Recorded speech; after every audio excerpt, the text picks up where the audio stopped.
제가 그 30대 중반에 한국을 떠나면서 캐나다로 이제 가게 됐을 때 주변에서 사람들이 이런 말을 했습니다. 아니 무슨 그 나이에 외국을 가냐고.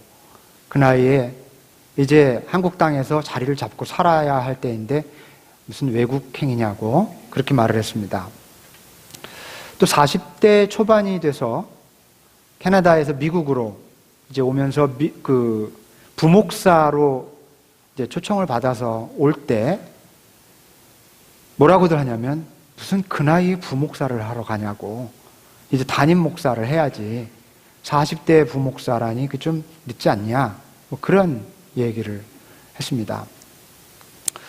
또 50이 거의 다 돼가지고요. 교회를 개척한다고 그랬더니 똑같은 얘기를 들었어요. 무슨 그 나이에 교회를 개척하냐고. 그럼 무슨 그런 만용을 부리냐고. 그렇게 얘기하는 사람도 있었어요. 여러분 무언가를 새롭게 시작할 나이는 몇 살일까요? 몇 살에 뭔가를 새로 시작해야 그 나이에 이런 말을 안 들을 수 있을까요? 새로운 출발을 위해서 정해진 나이라는 게 있을까? 그렇다고 하면 99세는 어떻습니까? 99 years old. 이 나이에는 무슨 일을 할 수 있을까요?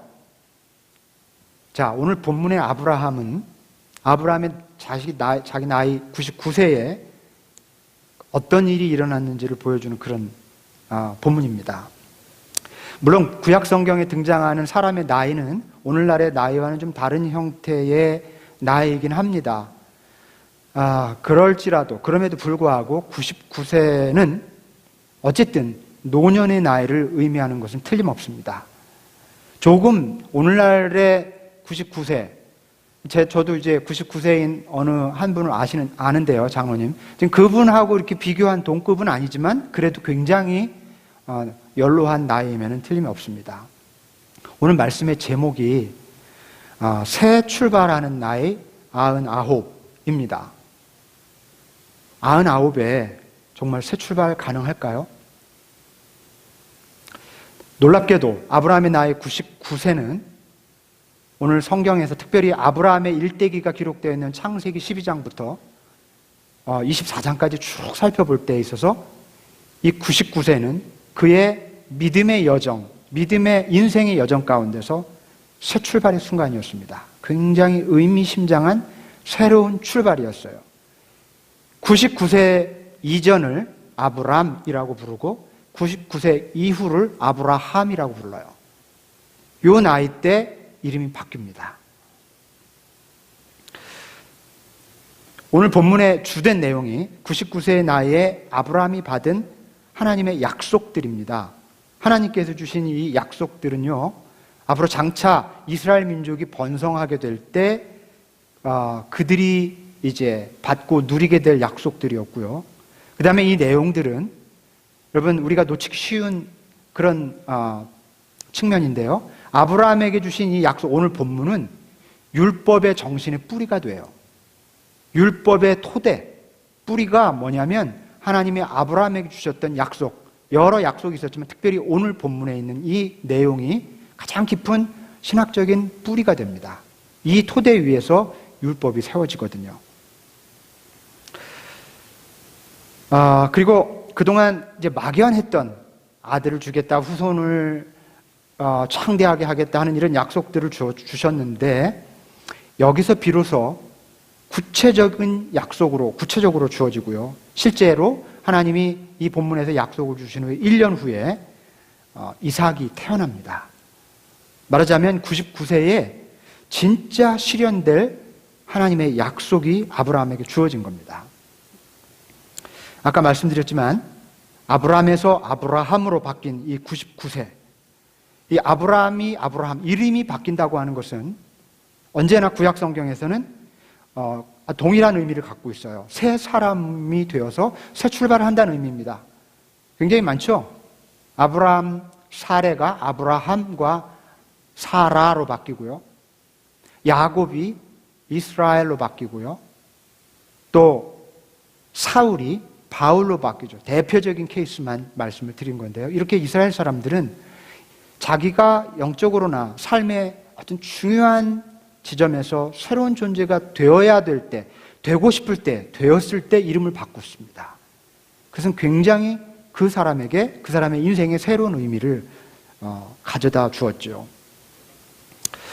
99세의 아브라함은 새 출발을 했는데 정말 새로운 인생이 시작되었는데, 근데 왜 99세였을까? 좀 일찍은 안 됐을까? 다시 말하면 하나님은 왜 아브라함이 99세가 되도록 진짜 그저 그냥 막연한 약속만 주고 구체적으로 실현될 약속을 주지 않으셨을까?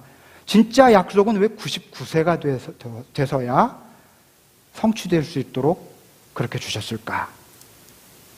이 질문에 대해서 좀 생각해 보기 위해서 99세가 되기 전까지 아브라함의 형편을 잠깐 좀 생각해 보는 게 필요하겠습니다. 자, 아브라함은 우리가 지금 그동안 계속 아브라함과 함께 걷는 믿음의 길, 이 시리즈를 해나가고 있기 때문에 이 말씀을 따라오신 분들은 이미 다 이해하고 있는 부분이지만 다시 간단하게 좀 정리해 보면, 아브라함은 하늘의 별처럼 후손이 창대해질 것이라고 하는 하나님의 약속을 믿고 80대 중반의 나이가 되도록 그 약속을 기다렸어요. 그런데 그 나이가 80대 중반이 되자, 야, 이건 더 기다릴 건 아니다. 이게 그냥 막연히 감나무 밑에서 감이 떨어지기를 입 벌리고 기다리는 건 아닌 것 같다. 그런 판단 아래 뭔가를 시작했죠. 자신의 지혜와 자신의 힘으로 문제를 해결하고자 합니다. 그게 바로 하가를 통해서 이스마엘을 낳는 그런 사건이었죠. 이 사건은 아브라함이 세상의 풍습, 왜냐하면 세상이 다 그런 식으로 했거든요. 세상의 방식을 따라서 아내의 여종을 통해 아이를 낳고 그 이름을 이스마엘이라고 지었던 사건입니다. 그때 아브라함은요, 아마 내심 자신의 오랜 꿈이 성취되었다고 믿었을지도 몰라요. 그래, 그냥 입 벌리고 감나무 밑에 누워 있었던 게 아니라 이런 식으로 성취하는 게 하나님의 약속이 이루어진 걸 거야. 사실 엄밀히 말해서 약속과 상관없이 자신이 세운 계획이었고요. 그리고 자신의 의지로 이룬 일이었지만 아브라함은 하나님의 약속이 실현된 것으로 생각하고 싶었을 겁니다. 예, 그래도 신앙인이니까. 여러분, 자신에게 과도하게 몰두하거나 자기가 원하는 결과에 강하게 집착하는 사람은 흔히 자신의 뜻과 하나님의 뜻을 이렇게 자주 혼동하지 않습니까? 자주 혼동해서 사용해요. 여러분, 그렇지만은 얼마 지나지 않아서 아브라함은 이스마엘이 약속의 자손이 아니었음을 분명히 알게 됩니다. 얼마나 허탈했을까요? 자기가 자기 꾀로 해서 어쨌든 자기 피, 자기 혈통의 아들을 얻긴 했지만 그게 하나님이 약속해 주신 아들이 아니었음을, 약속의 그 실제 실현이 아니었음을 알고서 아브라함은 얼마나 허탈했을까. 그로부터 13년이 흐릅니다. 13년. 그리고 아브라함의 나이가 99세가 되었습니다. 99세. 일반적으로 어떤 나이입니까? 오늘날의 99세가 아니더라도 아주 많이 뭔가 새롭게 시작할 수 없는 그런 나이. 살 만큼 살았다 싶은 나이. 더는 인생의 희망을 갖지 않을 나이지요. 지나온 삶이 아무리 파란만장하고 또 이루지 못한 꿈이 아무리 아쉽다고 해도 이제는 의지를 가지고 무슨 뜻을 세우거나 뭔가를 욕망하고 기대할 수 있는 나이가 아니에요. 맞습니까? 99세에 그러지 않잖아요. 그렇죠?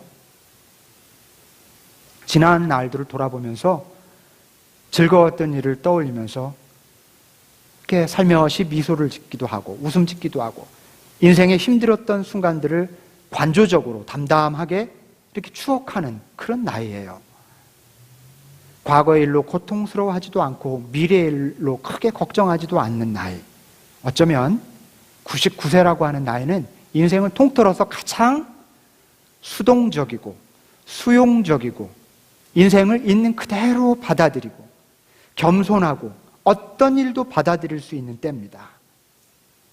다시 말하면 하나님이 나에게 베푸셨던 일들도 받아들이고 앞으로도 하나님이 어떻게 나를 인도하실지 어떤 방식으로 어떤 길로 가든 받아들일 준비가 되어 있는, 온전히 그분께 내 인생의 두 손을 다 맡길 수 있는 나이, 하나님을 가장 순전하게 의지할 수 있는 나이가 99 years old라는 거죠.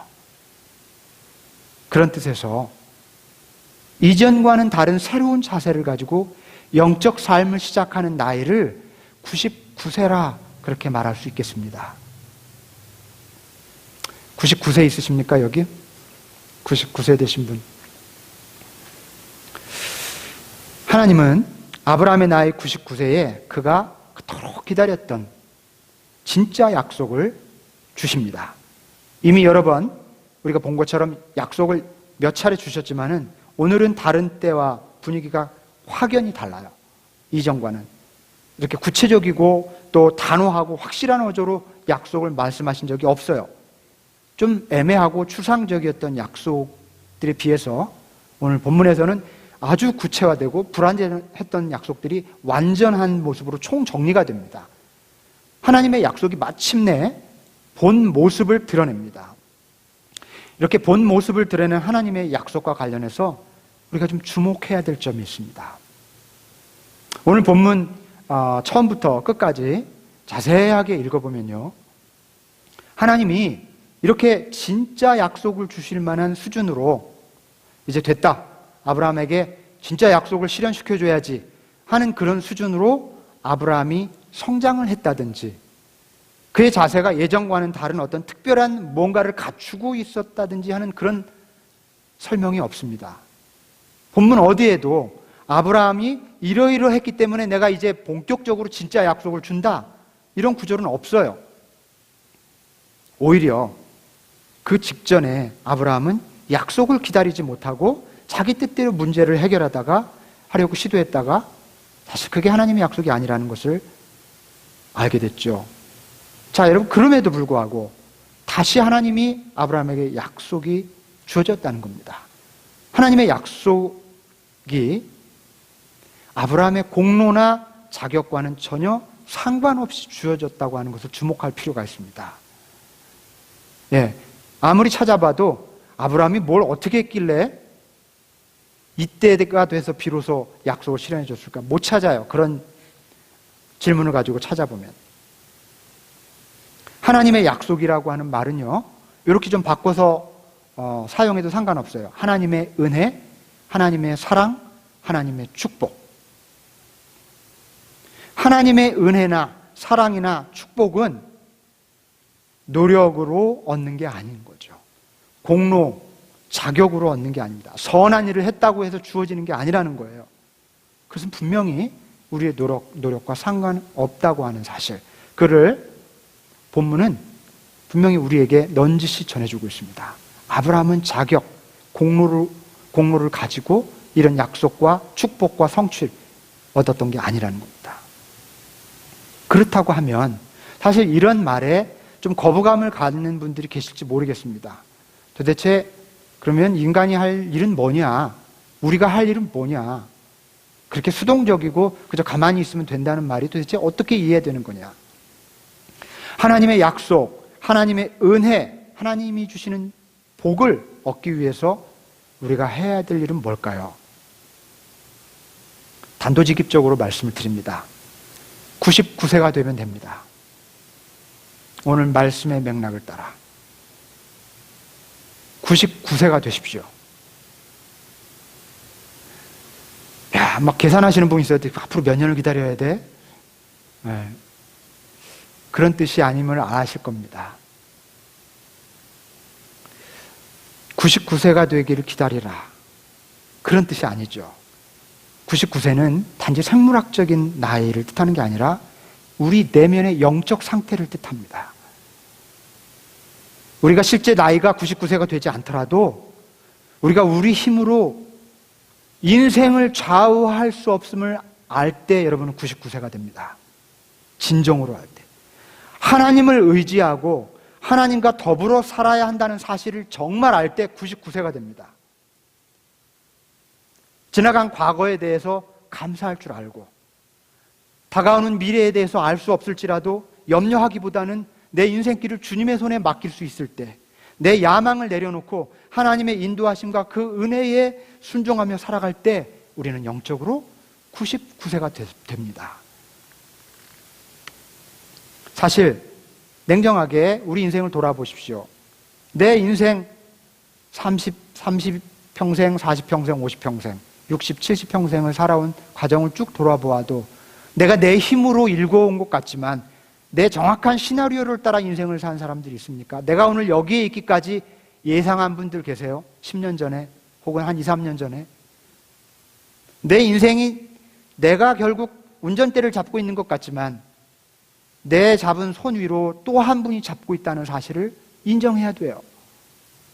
우리 인생 내 마음대로 내 계획과 시나리오대로 간 것 같지만 그렇지 않습니다. 어떻게 내가 여기 이렇게 있지?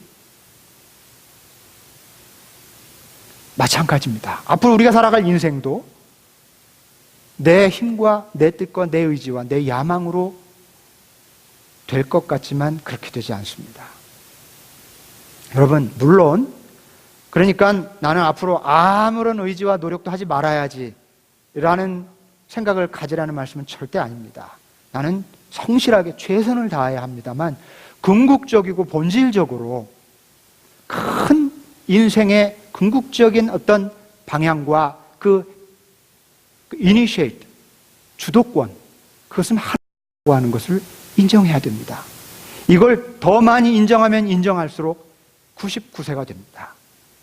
그리고 더 많이 인정해도 내 인생에 아무런 탈이 나지 않음을 발견할 수 있게 되고, 아니 그게 진정한 블레싱이고 그게 진정한 삶의 방식임을 깨닫게 될 것입니다.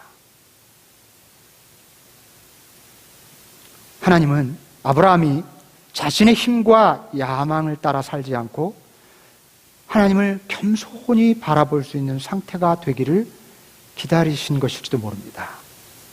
따라서 우리도 99세가 되어야 됩니다. 그런데요, 이건 조금 다른 각도에서 이렇게 볼 수도 있습니다. 하나님이 99세 이전에는 당신의 약속과 사랑과 은혜와 축복을 부어주시지 않은 게 아닙니다. 이미 하나님은요, 우리가 태어날 때부터, 아니 수많은 신앙인들이, 성경의 신앙인들이 고백하듯이 내가 태에 있기 전부터 이미 하나님은 우리를 축복하시고 약속 가운데서 계획하신 그런 아주 복된 사람들인 것입니다. 이미 하나님은 우리에게 약속도 주셨고 사랑과 은혜를 부어주셨죠.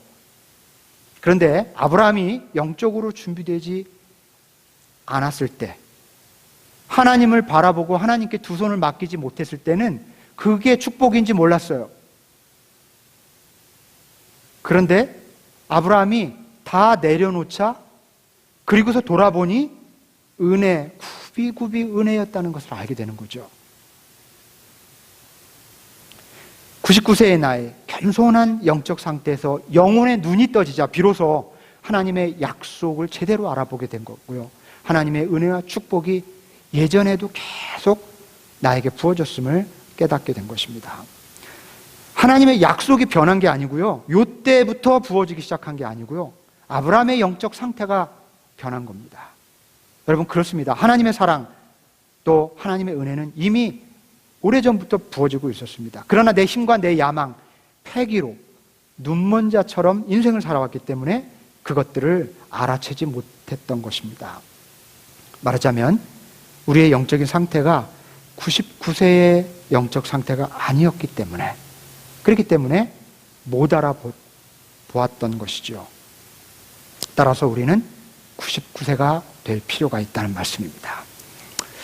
자, 오늘 본문에서 하나님은 99세가 되어서 비로소 새 출발하려고 하는 아브라함에게 아주 중요한 한 가지 부탁을 하세요. 요청입니다. 그리고 더 엄하게는 명령이라고도 할 수 있습니다. 뭡니까? 뭘 요청하시죠? 할례를 좀 받아라. 할례를 받아야겠다 하는 말씀입니다. 좀 뜬금없는 명령처럼 들릴지 모르겠어요. 여러분, 할례는 인류학적으로 아주 오래된 전통이죠. 인류학적으로. 단지 유대인들, 히브리인들 뿐만 아니라 아프리카에서도 있었습니다. 뭐 세계 곳곳에서 발견되는 건 아니지만 고대 문명 발상지에서 할례 풍습이 있었습니다.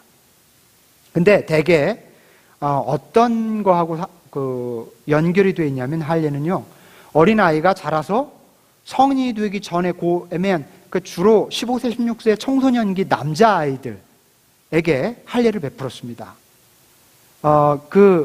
성인 시기예요, 일종의. 너는 이제 더 이상 어린이가 아니다. 성인이다. 그래서 성인이 되었음을 축하하는 축하의식이 할례였습니다. 그런데 이 히브리인들은 하나님의 거룩한 택함을 받은 백성으로서 날 때부터 이미 성인이다. 이미 성숙한 사람이다. 라고 하는 그런 뜻. 그리고 우리는 구별되고 성별된 사람들이다. 라고 하는 뜻으로 태어난 지 딱 8일째 되는 날 남자아이의 포피를 잘라냈습니다. 그렇게 할례를 베풀었던 거예요. 일반적인 성인식의 풍습을 이 히브리인들은 종교적인 의미로 적용해서 활용했던 거죠. 자, 그렇다면 우린 인류학적으로 그런 거는 알 필요가 없고, 성경에서 하나님이 할례를 받으라 라고 요청했다고 하는 것은 이 히브리인들의 그 관습에 따르면 구별된 자, 성별된 자라는 표식을 가져라. 일종의 하나님의 자녀라는 거룩한 흔적을 가져라. 이런 말씀입니다. 할례를 받아라라고 하는 요청은 바로 그런 뜻이라는 것입니다. 99세가 되어서 영적으로 새롭게 출발하는 아브라함에게, 그리고 그 후손들에게 할례를 받으라고 명하셨다고 하는 것, 진정으로 하나님을 의지하고 하나님의 그 약속과 은혜 안에서 살고자 하는 사람들에게 할례를 받으라고 명하시는 것, 이건 오늘날 우리들에게 어떻게 적용해야 될 문제인지, 어떤 의미인지를 생각해 봐야 되겠죠. 오늘 우리는 할례를 받으라는 명령에 어떻게 순종해야 되겠습니까? 그것은 할례의 본뜻을 실현하면서 사는 겁니다. 말씀드린 대로 할례의 본뜻은 구별된 자, 성별된 자로서 거룩한 흔적을 갖는 것입니다. 여러분에게 질문을 드리고 싶습니다. 여러분 안에 구별된 자, 성별된 자로서의 흔적이 있으십니까? 세상과 구별된 자로 사는 흔적. 여러분, 근데 저는 기독교 신앙의 용어 가운데 세상을 등지고 세상과는 다른 이런 용어들을 굉장히 좀 조심스럽게 써야 된다고 생각해요. 이거는 세상을 배척하거나 세상을 우습게 알거나 일반적인 사람과는 다르게 별나게 산다는 그런 뜻이 아닙니다. 그런 뜻이기보다 세상의 진정한 희망이 되어 산다는 그런 의미. 세상과 같이 흘러가는, 세상이 요구하는 방식의 그런 삶의 방식과 섞여서 살아가는 것이 아니라 그리스도인으로서 세상을 바람직하고 참되고 아름답게 바꿔가는 것, 그런 자세를 말한다고 생각합니다. 그럼 우리 안에 그런 갈망과 흔적이 있느냐는 거예요. 바울이 온 이방 지역을, 소아시아와 마케도니아, 아시아 지역을 돌아다니면서 복음을 전하면서 교회를 세울 때마다 뒤이어서 유대 크리스찬 지도자들이 뒤따라서 그 교회들을 방문하면서 율법과 할례를 지켜야 된다고 가르쳤습니다. 완전 뒷북이에요, 뒷북. 이방인들에게 율법과 할례는 정말 뜬금없는 일이에요. 사실 오늘 우리들에게도 마찬가지죠. 유대인이 아니잖아요. 여러분, 이 소식을 듣고 바울이 자신이 복음을 전해서 생겨난 교회들에게 순전한 복음이 자라기도 전에 율법과 할례를 지키지 않으면 의로워질 수 없고 구원받을 수 없다고 하는 이 가르침을 유대 크리스찬 지도자들이 가르쳤을 때 정말 가슴이 터지는 답답함을 느꼈습니다. 그래서 편지를 썼어요. 바울 서신에 굉장히 많이 나타나죠. 그러면서 뭐라고 썼냐면, 율법과 할례를 지킴으로 의로워지려고 한다면 여러분, 그리스도의 십자가를 헛되게 하는 것입니다. 피를 토하는 심정으로 그렇게 편지를 썼어요. 저 거짓 사도들이 율법과 할례를 자랑하지만 나는 십자가에 달린 그리스도 외에는 자랑할 것이 없노라, 그렇게 말했어요. 예수를 믿는 자들에겐 예수의 흔적이 있어야 된다, 이렇게 호소했어요. 저들이 육체의 살갗에 할례를 받을지라도 여러분은 여러분의 영혼과 마음의 할례를 받아야 된다고 그렇게 말했습니다. 여러분, 결국 오늘 우리가 받아야 할 마음의 할례는 예수의 흔적을 가지고 십자가의 정신으로 사는 삶을 뜻해요. 오늘 이 시대에 크리스찬으로서 할례를 받는다는 것, 하나님의 이 명령에 순종한다고 하는 것이 바로 이것입니다. 예수의 흔적, 십자가의 정신을 갖고 사는 것. 십자가의 정신이 뭡니까? 다 내려놓는 거예요. 내 힘과 내 의지와 내 야망, 그걸 다 내려놓는 거예요. 내 뜻대로 마시고 아버지 뜻대로 하소서 하면서 가는 길이 십자가의 길이죠. 무력함과 패배와 죽음을 수용하는 게 십자가죠. 한번 생각해 봅시다. 십자가의 정신과 99 years old의 영적 상태가 얼마나 닮아 있습니까? 그렇죠? 놀랍도록 닮았습니다. 오늘 말씀을 맺겠습니다. 신앙생활을 한 지 오래되지 않은 분들도 좀 제대로 신앙생활을 하고 싶다 하는 그런 마음이 있어요. 굉장히 놀랍게도. 생각보다 믿음도 없어 보이고 열심히 없는 것 같지만 좀 제대로 신앙생활하고 싶은 갈망들이 있는 것을 저는 많이 봅니다. 또 신앙생활 한 지가 오래되신 분들, 직분이 뭐든 간에 아주 신앙생활 오래 하신 분들도 좀 내가 새로운 마음으로 새롭게 신앙생활, 영적 삶을 시작하고 싶다, 이런 갈망들이 있어요. 얼마나 감사한지 몰라요. 이런 갈망들은 주님이 주시는 거예요. 주님이 당신께로 부르기 위해서 주시는 은혜라고 저는 믿어요. 자, 그런데 영적 삶에는 이렇게 우리 모두 새 출발이 필요합니다. 이렇게 제대로 신앙생활을 하려면 어떻게 시작해야 될까요? 어떻게 다시 시작해야 될까요? 여러분 모두가 이런 마음이 있으시다면 오늘 말씀을 기억합시다. 여러분, 내 힘과 내 능력으로 살고자 하는 이 마음을 내려놓고 99세의 마음가짐으로 하나님을 의지하며 그분 앞에서 살아가실 수 있기를 바랍니다. 살갗의 할례를 받는 사람들처럼 형식적인 신앙생활에 만족할 것이 아니라 마음의 할례를 받은 사람처럼 예수의 흔적을 가지고 십자가의 정신으로 살아가실 수 있기를 바랍니다. 그러면 우리의 겉사람은 날로 낡아가지만 우리의 속사람은 날로 새로워질 줄로 믿습니다. 그러면 우리의 위치가 어디에 있든지 우리 다시 시작할 수 있습니다. 아브라함에게 주신 하나님의 약속과 그 놀라운 축복이 99의 영적인 자세로 출발하고자 하는 여러분에게도 동일하게 임할 수 있기를 주의 이름으로 축원합니다.